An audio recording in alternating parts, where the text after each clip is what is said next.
This is the Wall Street Update edition of World Business Report on Thursday, the 16th of July. I'm Susanna Streeter.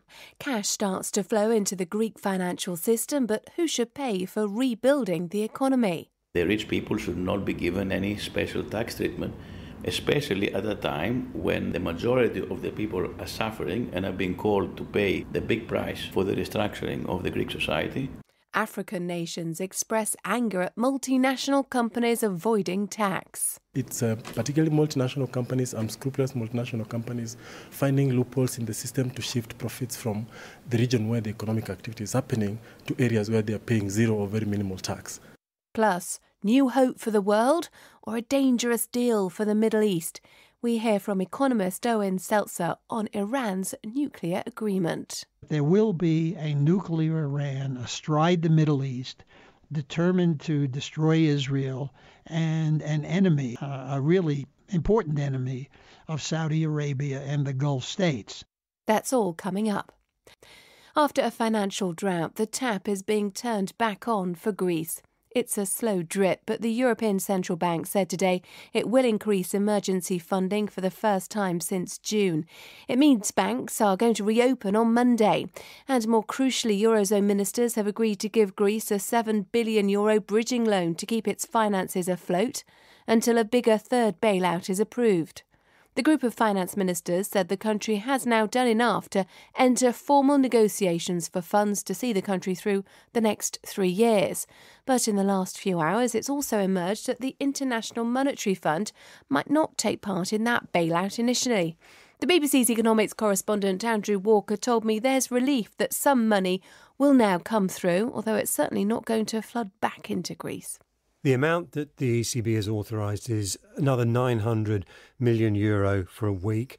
The current level is just short of 90 billion. So we're looking at something that's basically a 1% increase or so. Certainly welcome to the Greek banks and to their customers. Will ease a little bit of the pressure, enable them to keep the ATM machines full of cash, or at least in sufficient cash to meet the most pressing demands. But what the banks really need is a return of confidence on the part of their depositors. Confidence first and foremost, I suppose, that their money won't be converted into drachma, from euro into drachma.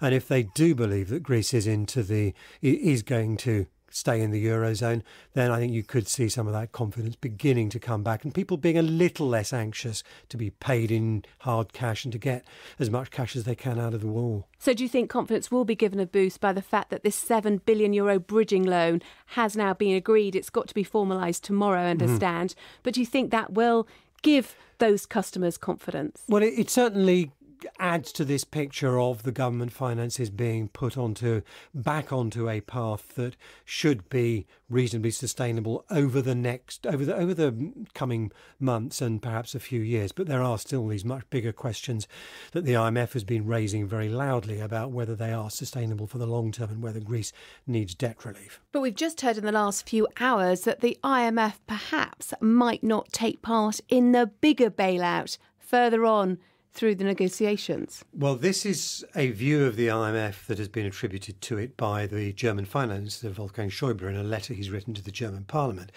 What he's saying is that the IMF would not want to take part in the first instalment of a next bailout, which he seems to be suggesting would be paid sometime in August.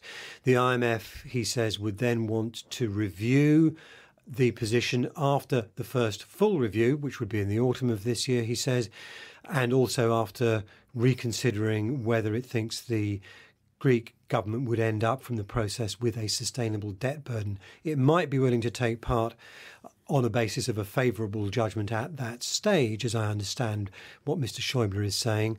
But certainly the IMF does have genuine problems. We know that about taking part in any bailout that does not, in its judgment, lead to a sustainable debt situation. Is this the IMF putting pressure on Germany?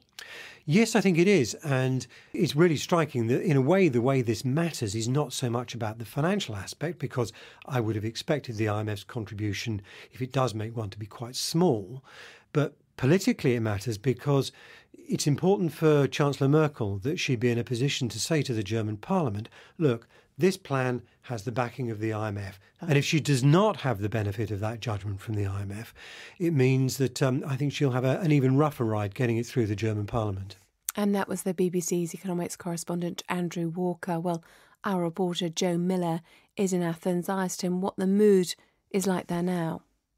Well, Susanna, I've been in Athens for the best part of 3 weeks now, and with each passing day the tension on the streets has increased, culminating, as you say, in some violent clashes with riot police in Syntagma Square last night.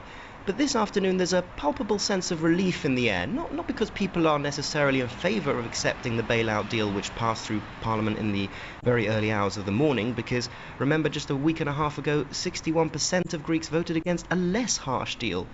But because finally, after weeks and weeks of protests, a referendum and never-ending meetings, Athenians look likely to get at least some temporary respite. So if some kind of calm does return, there's a lot, though, of building work to do, isn't there? Yeah, well, you're right. And even if the bailout package is now rolled out without any more dramatic interruptions, it's probably going to take considerable time for Greece's economy to return to growth. And in the meantime, wages will likely remain low. There's likely to be further cuts to pensions. And Greece's welfare state, which has never been very robust, could be stretched to breaking point with pressures on hospitals, schools and other such public institutions.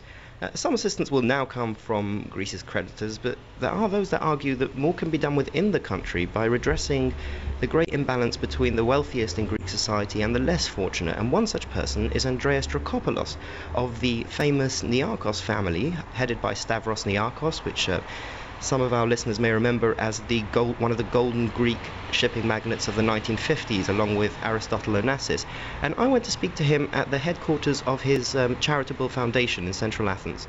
The rich people, the ones who have the means, should step up and do more. And my case is, if not now, when? The Greek state, the Greek people are going through one of the worst crises ever, and everybody has to actually help.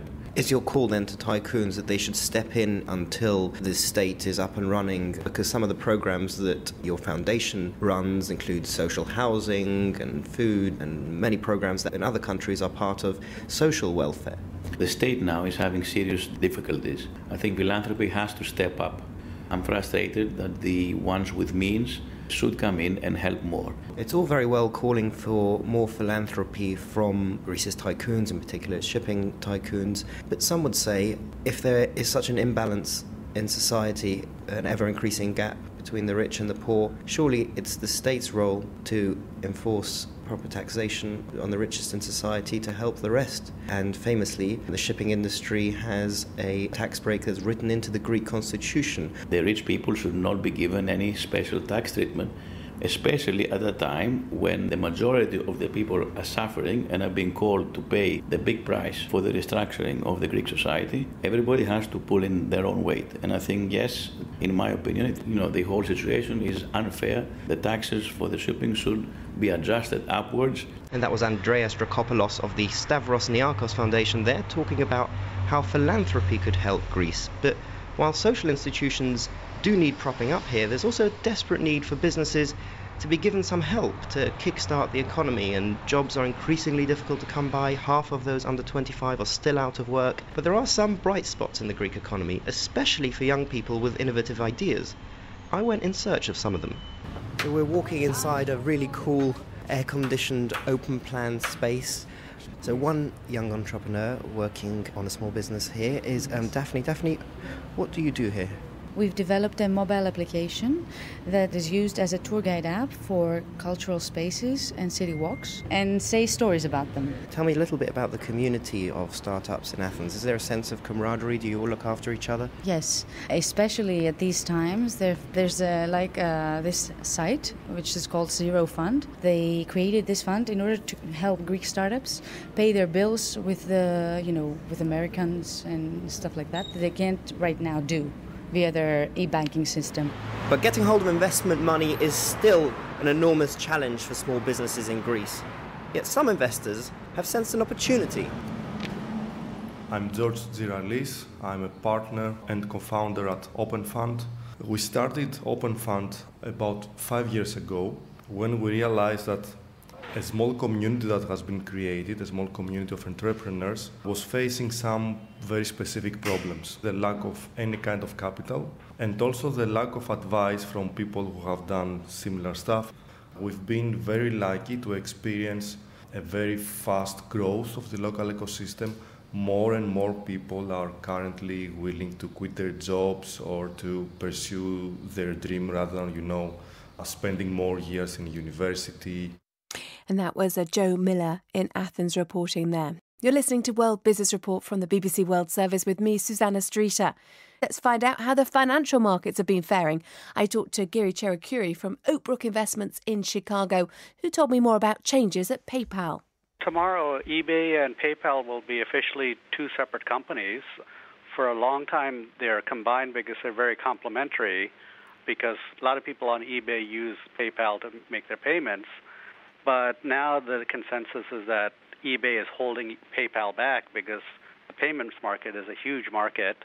And now as separate companies, PayPal can continue to work with eBay, but now as an independent company, they can work with a lot more people and they can really grow their business a lot. Also, Google has been making news. Its share price has gone up today. Did it reveal some good results? Yeah, after the close, they reported earnings, and earnings were above expectations, and Wall Street received it very well. And currently, shares are up about 8% after the close. And on the wider market, there's been the two-day Fed meeting. Have comments from Fed Chair Janet Yellen moved the markets much?